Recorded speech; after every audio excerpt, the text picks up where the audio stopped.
Hey guys, so we are in week 4 now of the Revelation series, and going all the way back to the beginning of the series, we talked about these 4 guidelines that help us when we're trying to understand Scripture. Right? First and foremost, grasp the text in their town. What was the message to the original audience? What was this passage meant to convey? And then, what are the differences between us and them? So that we can kind of boil things down to this theological principle that's in this passage that we're studying that is applicable regardless of where we live, when we live, all that good stuff. But then finally, we get to grasp the text in our town. And so that's when we look at our culture and our day and age and our context. How do we live out that theological principle? So this week, we're looking at the lens of justice. And justice, man, this is when worlds collide, because our culture would tell us justice is people getting what they deserve, and vengeance and getting even and things. That's our sense of justice. It's what's fair, right? But biblically, when you break down the word justice, like even going back to the Hebrew, the word justice and righteousness actually come from the same root word in Hebrew. And the idea is things are made right. Okay? So I love scholar N.T. Wright is famous for this phrase, that the whole story of the Bible is about God trying to put things back to right. Things being right, the way that they're supposed to be.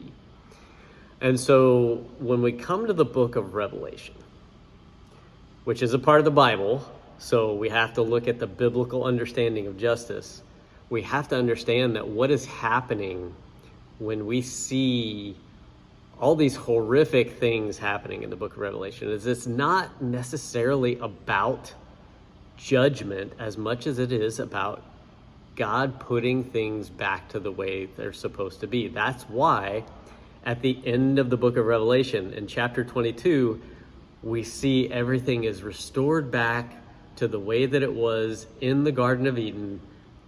God is with his people, and we're walking and talking and having relationship with God, the way that it was designed, right? And so as we come to this, we have to understand that biblically speaking, justice is this idea of mending broken relationships and things like that.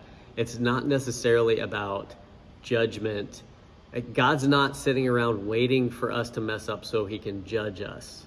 And I think some of the images in the book of Revelation give us this idea that, like, all right, God's ready to pour his wrath out, right? Now, there's a sense in which God's wrath will be poured out, but this is part of, like, theologically speaking, this is part of the way that God designed everything.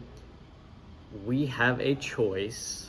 He loves us, and he wants us to love him. If he forces us to love him, that's not really love, right? He's given us a choice whether we will respond to him with what's called faith or trust, or in this idea of Jesus being king, will we give him our allegiance, right? So will we respond that way, or will we choose the ways of the world? And what we see in the book of Revelation, the ways of the world, really the ruler of this earth, the earthly kingdoms of the world, is the enemy. It's Satan. Okay, it's the adversary. And so when we look at all of this happening, everything we do, we're making a choice. Who will we serve? Which kingdom will we live for? Will we live for God and his kingdom, or will we live for the kingdom of the world?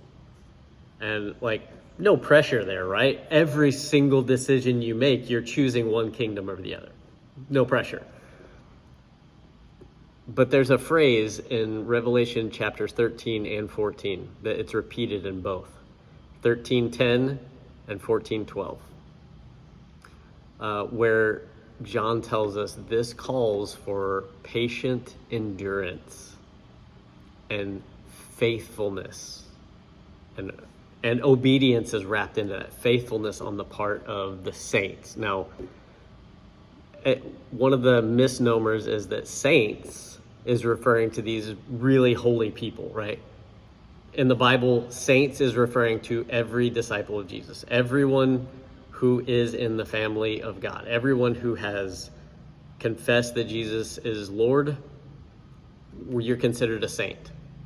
Okay, that's who the Bible is referring to as saints. So let's break this down. Patient endurance, right? We go back to Revelation 6 and you see those souls under the altar going, "How long, God?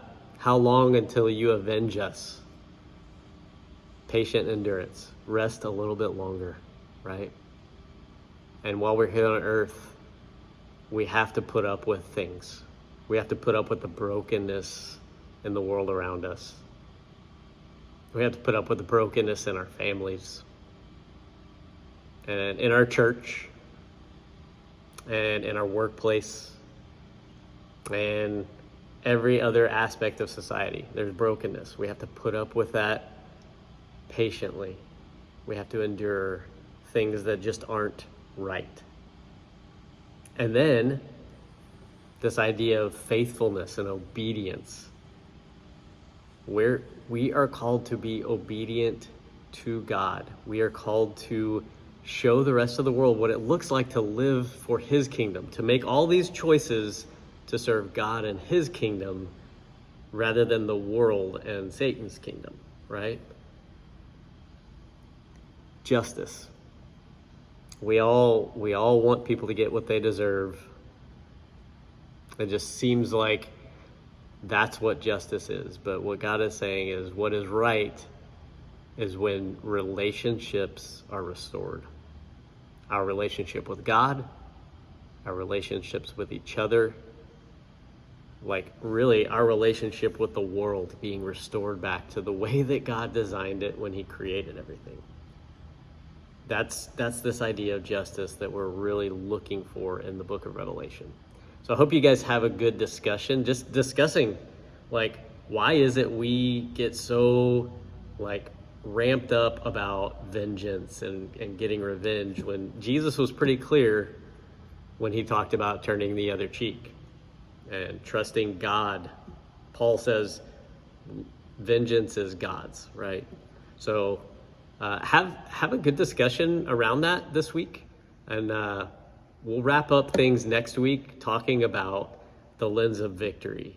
We're just going to bring it all, tie everything all together with the book of Revelation, talking about this idea of what victory looks like. So you guys have a great discussion.